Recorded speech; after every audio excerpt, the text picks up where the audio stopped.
నమస్కారం. శ్రీమాత్రే నమః.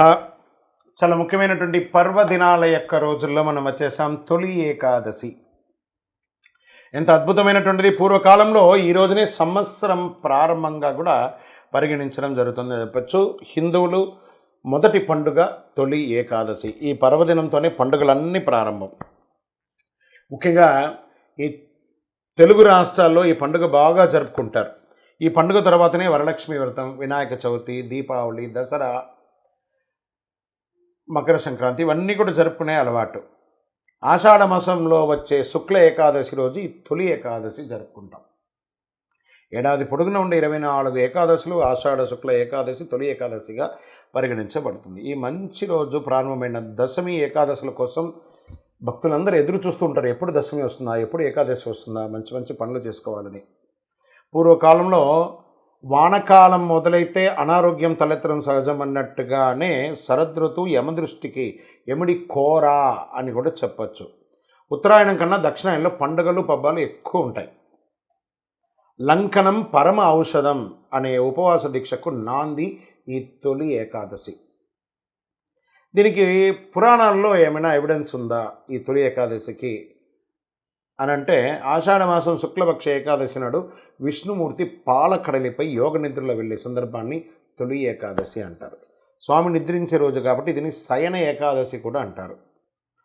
సతీ సక్కుబాయి ఈ శయన ఏకాదశి నాడు మోక్షప్రాప్తి పొందినారని కూడా ఉంది. తొలి ఏకాదశి నాడు రోజంతా ఉపవాసం ఉండి రాత్రికి జాగరణం చేసి మర్నాడు ద్వాదశి నాడు ఉదయం విష్ణుమూర్తిని పూజించి తీర్థప్రసాదాలు స్వీకరించడం అనేది, అంటే ద్వాదశి భోజనం అనేది చాలా విశేషం. ఆ తర్వాత భోజనం చేస్తే జన్మజన్మల పాపాలు ప్రక్షాళనం అవుతాయని నమ్మకం. ఈరోజు యోగనిద్రకు ఉపక్రమించే విష్ణువు మళ్ళీ 4 నెలల తర్వాత కార్తీక శుద్ధ ఏకాదశి మేలుకుంటారని అంటారు. ఈ ఏకాదశిని పద్మ ఏకాదశిగా పిలుస్తారు. ఈ యోగనిద్ర అనేది భూమిపై రాత్రి సమయాలు పెరుగుతాయి అనేదానికి ఒక సూచిక అని కూడా మనం అనుకోవచ్చు చక్కగా. భవిష్యత్ పురాణంలో కృష్ణుడు ధర్మరాజుకు ఈ ఏకాదశి మహత్యం వివరించాడని ఉంది. ఆ మరుసటి రోజు వచ్చే ద్వాదశిని క్షీరాబ్ది ద్వాదశి అని కూడా అంటారు. ఈ 4 నెలల కాలాన్ని పవిత్రంగా పరిగణించి అందరూ చాతుర్మాస దీక్ష నిర్వర్తిస్తూ ఉంటారు. తాళజంగుడు అనే రాక్షసుని కుమారుడుగా మారాసురునితో యుద్ధంలో గెలవగానే అలసిపోయిన విష్ణువు తన శరీరం నుంచి జనింపజేసే కన్యకనే ఏకాదశి అంటారు.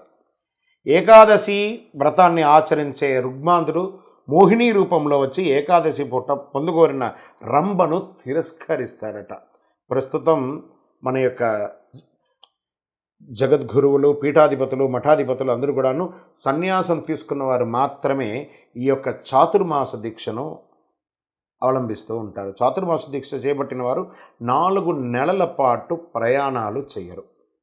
కామక్రోధాదులను విసర్జిస్తారు. ఆహార విషయంలో కొన్ని నిషేధాలు పాటిస్తారు. జొన్న పేలాలు, బెల్లం కలిపి దంచి పిండి చేస్తారు. ఈ యొక్క దీంట్లోనే రైతులు ఖచ్చితంగా పేడపిండి తింటారండి తొలి ఏకాదశి రోజు అని చెప్పచ్చు. ఏకాదశి నాడు ఉపవాస నియమంలో లోకంలో స్థిరపడిపోయింది. దీనికి ఒక సాంఘికమైనటువంటి ఒక కనెక్టివిటీ కూడా ఈ యొక్క తొలి ఏకాదశికి ఉంది. ఏకాదశిలో ప్రజలు ఉండే చైతన్యానికి ప్రతీక యోగ నిద్ర. అంటే వానాకాలంలో వచ్చే మొదటి ఏకాదశి కనుక దీన్ని తొలి ఏకాదశి అని లౌకికంగా చెప్పబడుతుంది. ఏకాదశి అంటే 11, 5 జ్ఞానేంద్రియాలు, 5 కర్మేంద్రియాలు, మనస్సు కలిపి మొత్తం 11. వీటిని మనిషి తన ఆధీనంలో తీసుకువచ్చి వాటన్నిటిని ఒకటిగా చేసి అప్పుడు దేవునికి నివేదనగా ఇస్తారనమాట ఈ తొలి ఏకాదశి. దీనివల్లనే మనిషికి సహజంగానే అలవడే బద్ధకం దూరం అవుతుంది, రోగాలు దరిచేయకుండా ఉంటాయి, ఇంద్రియ నిగ్రహం పెరుగుతుంది. సరే, దీనికి ఏమైనా పురాణాల్లో ఏమైనా ఎవిడెన్స్ ఉన్నాయా అంటే, సూర్యవంశంలో ప్రఖ్యాత రాజు అయినటువంటి మాంధాత, అతడు ధర్మం తప్పడు, సత్యసంధుడు. అతని రాజ్యంలో ఒకసారి తీవ్ర కరువు వచ్చింది. దానితో ప్రజలు అలాని పాటలు పడ్డారు. ఆంగీరసుల సూచనపై శయన ఏకాదశి వ్రతాన్ని భక్తితో చేశాడు అతను. దానితో వర్షం వచ్చి కరువు తీరి ప్రజలంతా సుఖ సంతోషాలతో ఉన్నారని పురాణాలు చెప్తున్నాయి. విష్ణుమూర్తి యోగ నిద్రలో వెళ్తాడని పెద్దలు చెప్పగానే నిజంగానే దేవుడు నిద్రపోతాడా, దేవుడికి నిద్ర ఉంటుందా, మరి ప్రపంచంతో చీకటైపోదా అనే ఒక భయం కూడా వస్తుంది. విష్ణు అంటే సర్వవ్యాపి అనే అర్థం. అంటే విష్ణు అనే పదానికి అంతర్లీనంగా సూర్యుడు అనే అర్థం అన్నమాట. ఇప్పటి వరకు ఉత్తర దిక్కున ప్రయాణించిన సూర్యుడు ఈ రోజు నుంచి దక్షిణ దిక్కున, అంటే ఉత్తరాయణ పుణ్యకాలం పోయి దక్షిణాయన పుణ్యకాలం ప్రారంభమవుతుంది. అంటే ఈరోజు మొదలు దక్షిణ దిక్కుగా ప్రయాణిస్తాడు. దానిపై సాధారణ పరిభాషలను నిద్రపోవడం అభివర్ణిస్తున్నారు అంతే. సాక్షాత్ భగవంతుని నిద్రిస్తే ఈ పూజకు ఎవరికి చేయాలని ఒక మీమాంస వచ్చేస్తుంది కదా. ఈ నెలలో ప్రకృతిలో పర్యావరణంలో కూడా మార్పులు చాలా వస్తాయి. చూడండి, ఎక్కడ పడితే ఇప్పుడు వర్షాలు, చక్కగా పాడి పంటలు పెరుగుతాయి. అందరూ పొలాలన్నీ దున్నడం మొదలు పెడతారు. చాలా బిజీగా మీరు ఊర్లలో పాటి చూడండి, పల్లెటూర్లలో అంతా చాలా ఈ తొలి ఏకాదశి తర్వాత ఇంకా అసలు ఒక్క క్షణం ఖాళీ ఉండదు వాళ్ళకి. కార్తీక మాసం వరకు ఫుల్ బిజీగా ఉంటారు. తర్వాత ఈ ఉపవాసం వల్ల జీర్ణకోశాలు పరిశుద్ధం, దేహం శుద్ధం, నూతన ఉత్తేజాన్ని అందిస్తుంది, ఇంద్రియ నిగ్రహం కలిగిస్తుంది. అంతేకాక కష్ట పరిస్థితుల్లో భయంకరమైన రోగాలు వచ్చినప్పుడు కూడా ఈ ఉపవాసం ఉంటే కఠిన ఉపవాస ఆచారాలు ఏర్పడ్డాయి. ఖచ్చితంగా లంఘనం పరమౌషధంగా. ఇందువల్ల కామక్రోధాలను విసర్జించగలుగుతాము. ఆహార విషయంలో కొన్ని నిషేధాలు పాటించాలి. ఏకాదశి నాడు ఉపవాస సమయంలో లోకంలో స్థిరపడిపోయిన విషయం ఏమంటే ఉపవాసం, జాగరణ, దైవనామస్మరణ. ఈ పండుగ పేలాల పిండి అనే ఆచారం ఉన్నది. పేలాలు బెల్లాన్ని యాలకులు చేర్చి దంచి పిండిని తయారు చేస్తారు. ఈ దినాన ప్రతి దేవాలయంలో పేలాల పిండి ప్రసాదంగా కూడా ఇస్తారు. ఆరోగ్యపరంగా కూడా ఈ పిండి చాలా మంచిది. బాహ్య ఉష్ణోగ్రతను కూడా తగ్గిస్తుంది. గ్రీష్మ ఋతువు ముగిసి వర్ష ఋతువు ప్రారంభమయ్యే సమయం కావున శరీరానికి పిండి వేడిని కలుగజేయడం కాక వ్యాధి నిరోధక శక్తిని కూడా ఈ పేలాల పిండి ఇస్తుంది. వర్షాకాలంలో వ్యాధి బారిన పడకుండా ఇది కాపాడుతుంది. తొలి ఏకాదశి రోజు ఏమేమి చేయాలి?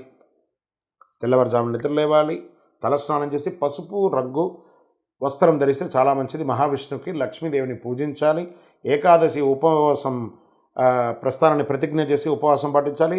అంతేకాదు ధనం, ధాన్యం, వస్త్రం దానం ఇవ్వాలి. శ్రీహరికి నైవేద్యంలో తులసి ఆకులు తప్పనిసరిగా చేర్చాలి.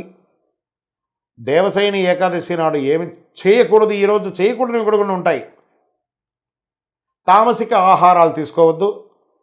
పొరపాటున కూడా ఈ అతిగా ఆహారం తీసుకోకూడదు. ఏకాదశి రోజున స్త్రీ పురుషులందరూ కూడా పెద్దవారిని గౌరవించాలి. ఎవరిని కూడా తూలనాడకూడదు. ఏకాదశి నాడు తులసి ఆకు మొక్కను తెంపరాదు. ముందు రోజు దశమి రోజు తెంపేసుకోండి. ఉపవాసం ఉన్న వ్యక్తులు ఇతరుల పట్ల చెడు ఆలోచన కూడా చేయకూడదు. ఏకాదశి నియమాలు: ఏకాదశి రోజున స్త్రీ పురుషులందరూ కూడా తలస్నానం చేసే తీరాలి. దైవ ప్రార్థన చేయాలి. అంత అద్భుతమైనటువంటి తొలి ఏకాదశి రోజు ఈ రోజు నుంచి పండగలు ప్రారంభం. నెలంతా కూడా వెంటనే ఇదే నెలలో ఆగస్టు నెలలో రాబోతుంది. వరలక్ష్మి వ్రతం రాబోతుంది. కృష్ణ జన్మాష్టమి రాబోతుంది. అదృతంలో వినాయక చవితి రాబోతుంది. శరన్నవరాత్రి రాబోతుంది. దీపావళి రాబోతుంది. అందరూ సిద్ధంగా ఉండండి. పండగలు వస్తూ ఉండగా మనలో ఇక హైందవ సాంప్రదాయం కూడా పెరుగుతుంది. విజయవస్తు.